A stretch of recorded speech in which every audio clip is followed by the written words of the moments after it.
सुपुतना ने भगवान को अपने अपने गोदी में उठा लिया और गोदी में उठा लिया और मानो पूतना भगवान से बातें कर रही है कि तू मेरे महाराज को मारेगा, इतना बित्ते भर का है, नेत्र भी नहीं खोल सकता, तू मेरे महाराज को मारेगा।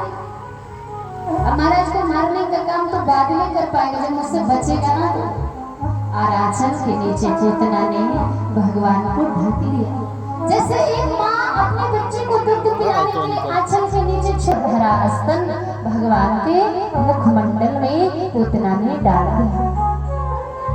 सुखदेव भगवान लिखते, परीक्षित भगवान एक स्तन का पान कर रहे हैं और दूसरे स्तन को अपने हाथ से पकड़े हुए, मानो पूतना को छोड़े हुए नहीं। आज भगवान दोनों हाथों से पकड़ लिया भगवान, और पूतना सोच रही थी अभी मर जाए, इतना भयानक विष है। और ये विष तो महाराज स्पर्श करते ही प्राणी का जीवन समाप्त हो जाता है, तो ये बालक है तो बचेगा। सुखदेव भगवान कहते हैं एक घड़ी बीत गई, 2 घड़ी बीत गई, भगवान दुख पान कर रहे हैं। अब पूतना सोच रही है कि लगता है जहर का असर कम हो रहा है, जहर का असर धीरे धीरे होगा, इसमें कुछ समय लगेगा।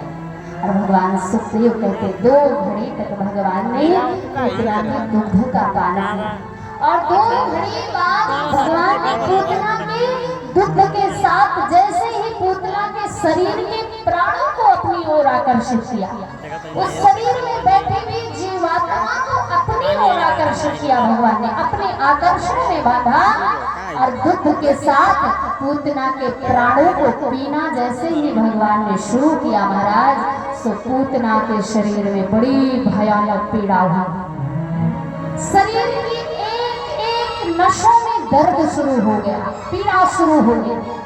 अब पूतना सोच रही है मैं निर्बल क्यों हो रही हूँ, मैं शक्तिहीन क्यों हो रही हूँ, मेरे शरीर में ये पीड़ा क्यों हो रही है, मुझे कष्ट क्यों हो रहा है। अरे कष्ट तो इसे होना चाहिए लेकिन मुझे हो रहा है, समझ नहीं पा रही है।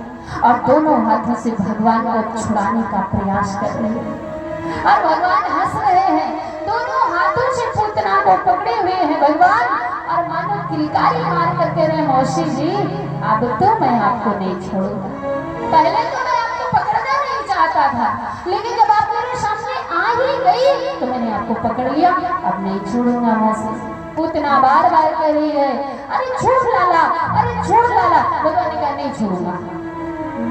अब पूतना को इतनी पीड़ा हुई महाराज, इतना इतना अंदर से जोड़ों में दर्द, एक एक ग्रंथियां फटने लगी उसकी, एक एक नसें फटने लगी महाराज, मांसपेशियां तहस नहस होने लगी। पूतना घबरा गई और भगवान को लेकर आकाश में उड़ गई। पूतना सुखदेव भगवान लिखते हैं परीक्षित पूतना भगवान को लेकर पूरे ब्रज की चक्कर लगा रही है, परिक्रमा कर रही है। भगवान कह रहे हाँ हाँ परिक्रमा कर लो, क्योंकि ब्रज की परिक्रमा करने का बहुत बड़ा फल है। और मानो भगवान विमान पर बैठे हुए हैं, मानो मामा जी ने भगवान के लिए एरोप्लेन भेजा है और एरोप्लेन पर बैठकर भगवान आकाश की परिक्रमा कर रहे हैं भगवान। तो भगवान सोच रहे मेरे मामा जी ने अच्छा बढ़िया विमान भेजा है, अभी ब्रज की परिक्रमा में कैसे करता, इतना छोटा था मामा जी ने भेज लिया।